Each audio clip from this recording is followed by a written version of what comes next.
Good afternoon, I'm Milton Walker with the Midday News. Special welcome if you're watching on onespotmedia.com. Opposition Member of Parliament Mark Golding has apologized to Orlando Terrelong for homophobic slurs made towards him on a political platform in Portmore last Sunday. In a Facebook post, Mr. Golding wrote that he regrets getting caught up in the hoopla of a political meeting and indulging in what he described as, quote, unworthy form of political discourse, unquote. He said he regrets his statement, especially given that Mr. Terrelong has always treated him with respect and decency. Mr. Golding further noted that in his own life and dealings, he has always advocated for everyone to be treated with equal respect and decency. On Tuesday, the People's National Party apologized for the utterances. The Jamaica Forum for Lesbian, All Sexuals and Gays, JFLAG, has expressed disappointment at the incident. However, it says the PNP acted responsibly in retracting the statements. And Jamaica Labour Party General Secretary Dr. Horace Chang is condemning the homophobic slurs made by members of the People's National Party, particularly from those in leadership positions. I know we can get emotional on platforms, but I thought we had gone beyond that kind of, gutter politics at this point in time. The Jamaica is a very tolerant society. We accept the rights and privileges of all. The issue is not proving it's wrong or right. The issue is that the comment was inappropriate, wrong, and I have to condemn it. And nobody who is seeking national office should be using that kind of language anywhere in private or public in Jamaica today. Dr. Chang was speaking on the morning agenda on Power 106 FM this morning. The two candidates for the Southeast Clarendon by-election on March 2 signed a political code of conduct yesterday. In addition to welcoming the candidates' statements of commitment, the political ombudsman also responded to the Prime Minister's statement about upcoming roadworks in the constituency. More from Herman Green. For political ombudsman Donna Parchment Brown, Tuesday's signing of the political code of conduct is significant. The agreement was signed by the JLP's Pernell Charles Jr. and former PNP candidate, now running on an independent ticket, Derek Lambert. The code represents an agreement between the candidates to refrain from a number of improper practices, including intimidatory acts of political tribalism. We want to see campaign material used appropriately and removed quickly. We want to see respect for people of opposing views. We want to see freedom of access to campaign. We want to see integrity and absence of corruption and violence. We want the social media and other public utterances to be done in a way that does not incite any violence, that's not malicious to candidates or their families, and that is not defamatory. Both candidates rubbished the idea of political violence in their campaign. Derek Lambert will not even have time to think about violence. As it regards to bribing and buying votes and all of those things, as one can say, I'm alone, come here, I don't have no money. So I would even address that. I'm dealing with the people. And I know they have confidence in me.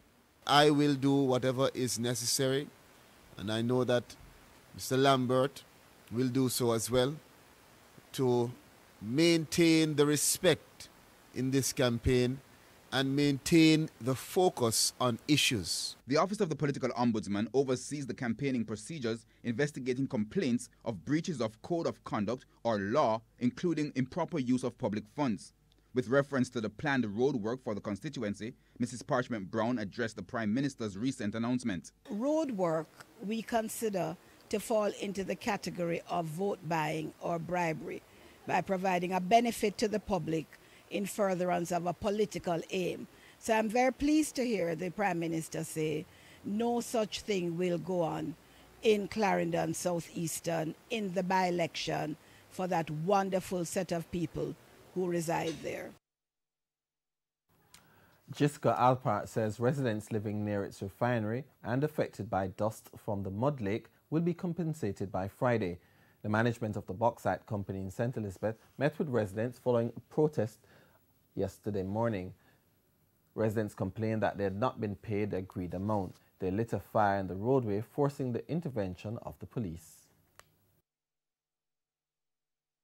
people, yes, people, yes, people. Gisco Alpart, burning is on fire, it's on fire. Yes, man, those are killing people, them and the people them come for a compensation. Daniel Green, a resident of Warminster in St. Elizabeth, says the residents are contemplating legal action if full payment is not made. Discuss that they will make the payment, the full payment for Friday. And the rep communicated to Disco that if the payments aren't made on Friday, then they will be taking a lawsuit against the company. There was a meeting between the reps of the community because we had two reps, one from the Folly district and one from Warminster district. The residents are saying, you know, as long as they make the full payment on Friday, then they'll be okay. You know, because remember the issue was that one side received 4 payments while the other received 2. And we are from the same community. It's just a road that is actually between the sides. Last Thursday, Minister without portfolio in the Ministry of Economic Growth and Job Creation, Darrell Vaz, announced that more than $40 million in compensation will be paid to residents affected by the dust from the mud lake. The police are probing the murder of popular peace activist Kevin Clark, who was a member of the Peace Management Initiative, PMI. Clark, more popularly known as Ram, was killed in Arnett Gardens. His killing has led to calls from the Member of Parliament for St Andrews South, Mark Golding, for security arrangements to be restructured in the community. Kirk Wright has the story. Kevin Clark, or Ram, as he was more popularly called, was shot about 7 last night and later died from his injuries. Clark was easily identified by his coloured beard. He was well known. He drove his motorbike anywhere he went. Member of Parliament for the South St Andrews constituency, Mark Golding, described Clark as a fine man and called his killing a tragedy. Kevin Clark, fine man, violence interrupter with PMI, a community stalwart, somebody I know well. Mr. Golding says it appears Clark was a victim in a wider conflict between gangs. It's early to say, but from what I'm hearing, it is really merely by family association that he was chosen as a victim. As I say, it's early to say. I'm not, but that's what it appears to be at this point. Mr. Golding has concurred with reports we have been getting that there's an upsurge of violence in the Maxfield, Russell Roads and Jonestown communities. Mr. Golding says the conflict, much of what is happening, has overseas connections. It apparently involves persons overseas as well as here, and it's very, very concerning because so many people have died. He says the present police arrangements in the area where the violence is happening, almost in the sight of the security personnel on Maxfield and Russell Roads, is not working because persons stationed at these posts are instructed not to move. They can't just be anchored to a particular point where all the people involved in the conflict know they're there. They're not stupid. They're not going to go up to them and be searched and any weapons found. It's a ridiculous situation, and they need to be more effectively deployed. And I think they are also demoralized. They spend many hours out there in the hot conditions, and they know that they're not being effective. And so it's a situation which needs to be revisited urgently. Kirk Wright. And it's now time for a break here on Midday News. We'll be right back after these messages.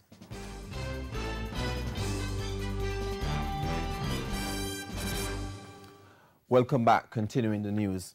A single roaming rate is expected to be implemented throughout CARICOM later this year. The announcement was made by Barbados Prime Minister and CARICOM chairperson Mia Mottley on Tuesday at the 31st Intersessional Heads of Government meeting in Bridgetown, Barbados. TVJ's Andrew Chisholm has the details. CARICOM nationals are struggling with expensive phone bills while roaming.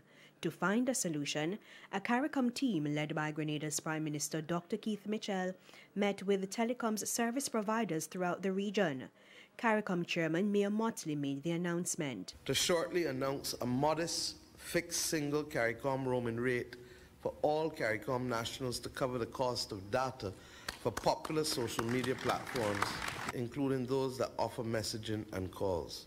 The rate will include an amount of local and regional voice calls, and over time, this CARICOM rate will include more services. Once we have reached agreement on the rate and service level, the operators will make the necessary technological changes, and we have full expectation that the new fixed single CARICOM rate can go live in this year, 2020.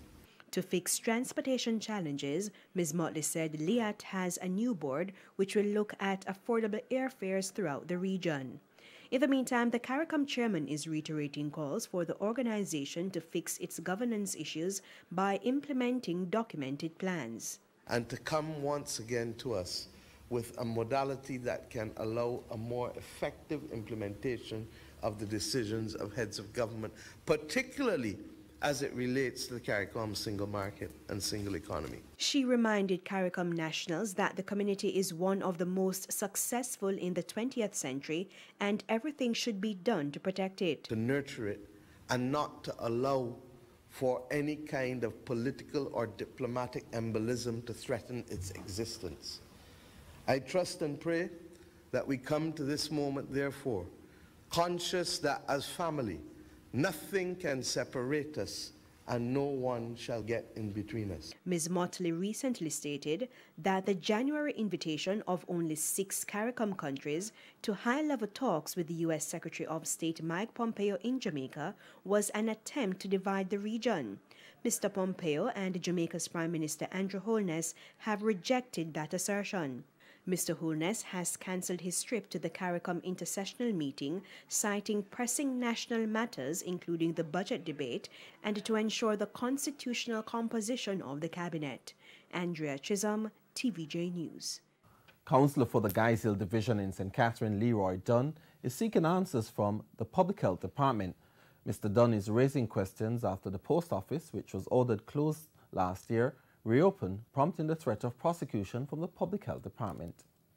Councillor for the Guys Hill Division, Leroy Dunn, raising concerns about the actions of the Public Health Department in St. Catherine. His concern follows news that prosecutions are in order by the department after the Guys Hill post office was reopened. The department ordered the facility closed last August. That post office, Mr. Chairman, was in fact in a state of great disrepair. And after repeated requests by the Public Health Department to have the repairs done to it, they were not done in due time, and the facility was ordered closed. With the efforts of the Community Development Committee, CDC, and the residents of the area, repair works were done and the facility was reopened. But according to Mr. Dunn, the Public Health Department is preparing for prosecution. Is it that Jamaica Post is being prosecuted, or prosecution is being initiated to, or as a result of the persons who have effected these repairs not reporting the opening or the reopening of the facility to the Public Health Department? If it is the people that are being prosecuted, I want to know if the people are being penalized to have public effort rehabilitate this institution and for the benefit of the community. Anthony Logg, TVJ News. And here's a preview of what's coming up in this evening's Health Report. In the next edition of the Health Report, we look at hand, foot and mouth disease. Generally, it might start with a fever and then a rash. The rash starts usually with red spots that you might see in the palms of the hands, the sole of the feet. Sometimes it's more like a bump, so it's raised, what we call a maculopapular rash. It can also be found on the dorsum of the hand, which is the back of the hand. You might find it on other places like the knees, the buttock. But as it says hand, foot and mouth, another location that you find it is in the mouth. So you see lesions in the mouth. Again, they usually start as red, flat lesions, mainly in the mucosa, just the lining of the mouth.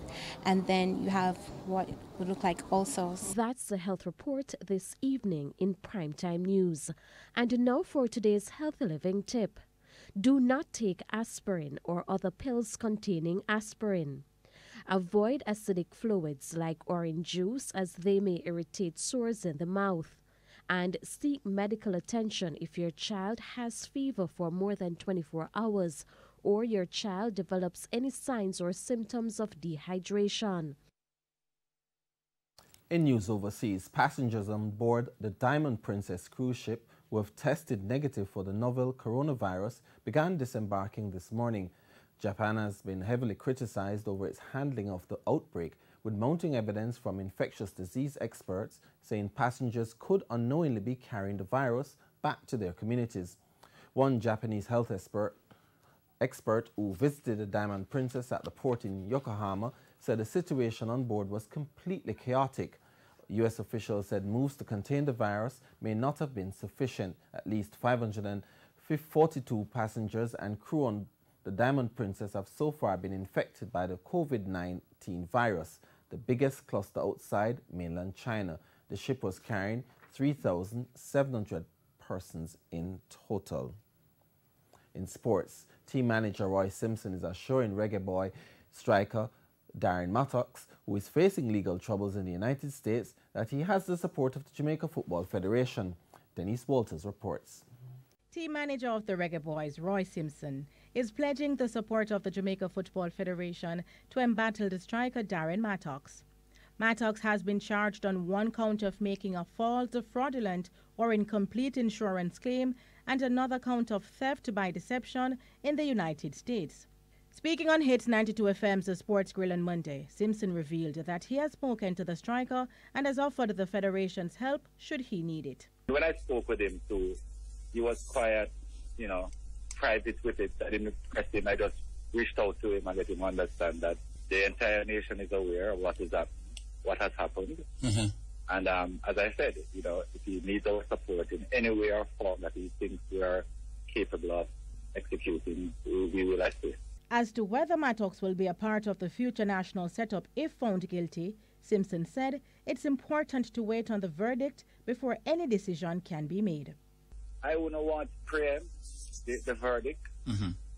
because, you don't want to put yourself in a position to say you defended a situation and it went the other way. Yes. So everybody is awaiting the outcome. And when I spoke to him, he was quite confident that he will be vindicated. So we are waiting. It has been reported that FC Cincinnati's head coach Ron Johns has said Mattox was not in his plans for this season's MLS campaign, and Simpson admitted that the player had requested a move prior to this incident. He also pointed out that, which we were aware because we saw reports and I followed up with it, that the relationship with himself and FC Cincinnati was strained prior to this situation.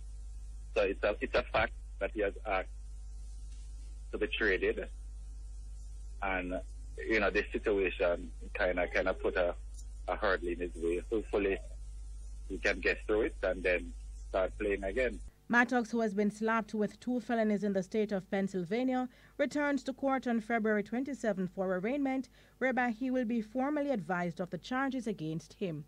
Denise Walters for TVJ Sports. And that's the midday news. I'm Milton Walker. Join us at 7 for primetime news on behalf of the news, sports and production teams. Good afternoon.